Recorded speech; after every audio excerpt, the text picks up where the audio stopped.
Okay, so what was the inspiration for the murder on the Orient Express?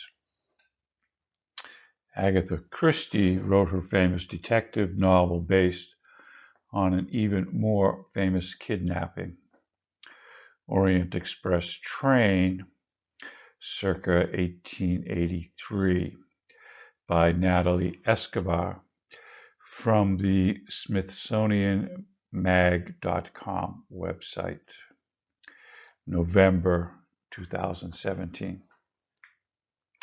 In Agatha Christie's crime novel Murder on the Orient Express, a well-mustachioed Belgian detective, Hercule Poirot, solves the grisly stabbing of an American tycoon traveling on a long-distance passenger train, while the 1934 story, adopted from a new movie of murder and revenge on a stuck, snowed-in train, is of course the work of fiction. Christie pulled parts of her story straight from the headlines. The true history of the Orient Express. In Christie's story, Poirot is on the Orient Express from Syria to London, where a man named Ratchet asks Poirot to investigate the death threats he's been receiving. Poirot declines, telling Ratchet he doesn't like his face. The next morning, a snowdrift stops the train in its tracks, and Ratchet is found stabbed to death in his compartment. When Poirot steps back into his detective role and searches Ratchet's compartment for clues, he finds a scrap of burnt paper that reads, quote, "Member Little Daisy Armstrong." He deduces that Ratchet is really a mobster named Cassetti, who kidnapped the 3-year-old heiress Daisy Armstrong and collected $200,000 in ransom from her parents before her dead body was discovered.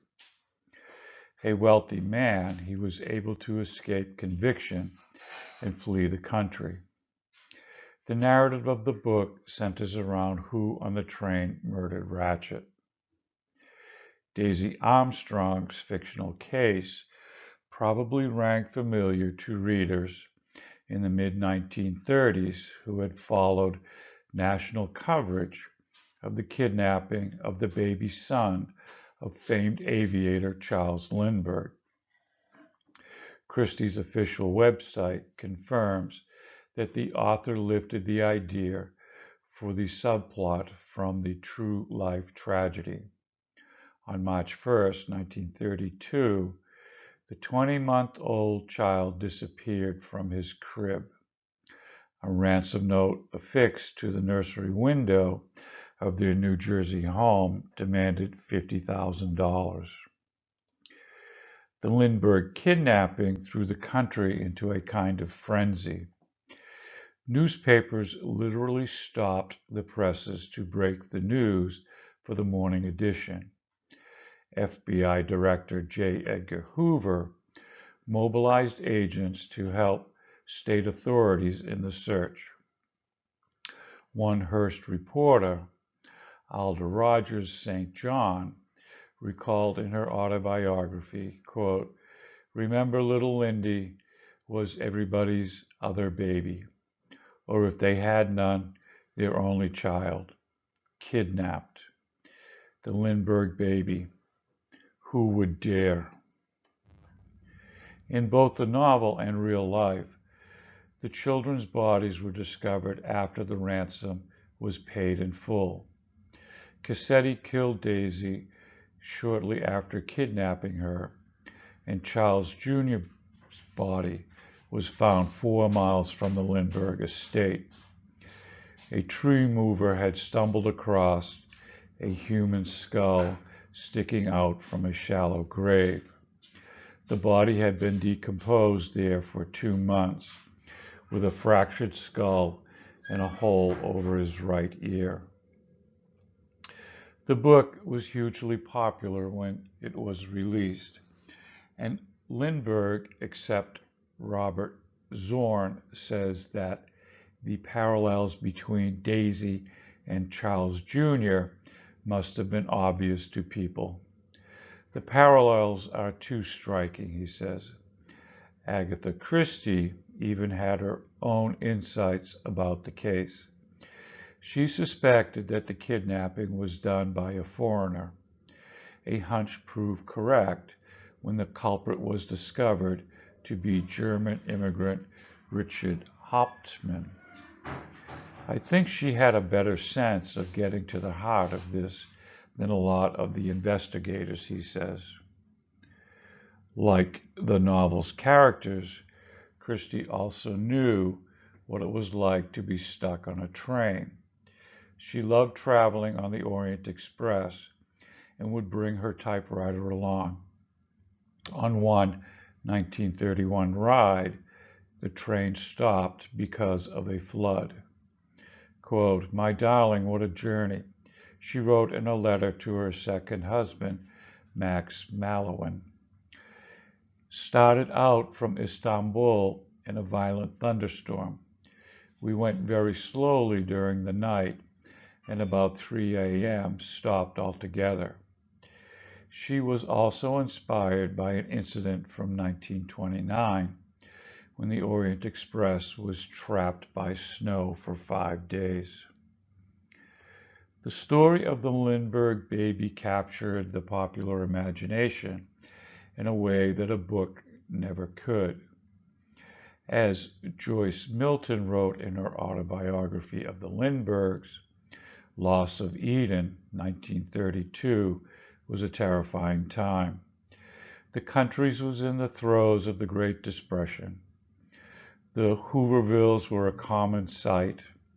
World War I, and the war to end all wars, hadn't prevented the creeping rise of totalitarian regimes like fascism and Nazism. Americans couldn't help but wonder what the world had come to. Not even the baby of a national hero was safe from kidnappers, and a popular jingle at the time, "Who Stole the Lindbergh Baby?" pondered who would do such a thing. "After he crosses the ocean wide" was the way to show our pride, the song's lyrics asked. Was it you? Was it you? Was it you? As for Poirot himself, Christie never specified a real-life inspiration for her famous character. However, researcher Michael Clapp believes her Belgian detective might have lived right down the street from her. While looking into his own family history, Clapp discovered that Christie had met a retired Belgian policeman turned war refugee named Jacques Hornias at a charity event benefiting refugees from Belgium. "It is not definitive proof," Clapp told the Telegraph, "but it's quite a coincidence." In the author's own autobiography, though, she says that Poirot was indeed inspired by one of her Belgian neighbors. "Why not make my detective a Belgian?" I thought. There were all types of refugees, Christie wrote. How about a refugee police officer? Using real-life inspirations for Poirot and Orient Express were far from unusual for Christie. In fact, lots of personal experiences left their mark on her stories.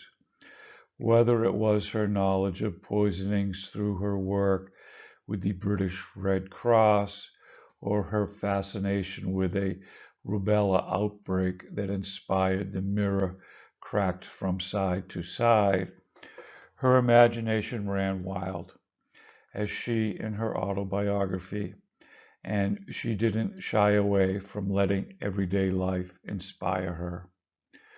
Plots to me, at such odd moments when I am walking along the street, or examining a hat shop, she wrote, "Suddenly a splendid idea comes into my head." References and allusions. Main article, the Lindbergh kidnapping. The kidnapping and murder of Charles Lindbergh's son in 1932 inspired that element in Christie's novel 2 years later. The novel used many elements of real-life case. A young child, firstborn of the family, was kidnapped for ransom directly from the crib. The parents were famous, the father was a well-known pilot, and the mother pregnant, and the ransom was paid, but the child found dead soon after. An innocent but perhaps loose-lipped maid employed by Lindbergh's parents was suspected of involvement in the crime. After being harshly interrogated by police, she committed suicide. Two less notable events inspired her novel. Christie's first journey on the Orient Express in 1928, and a blizzard in Turkey that marooned an Orient Express for 6 days, just a few months later in February 1929.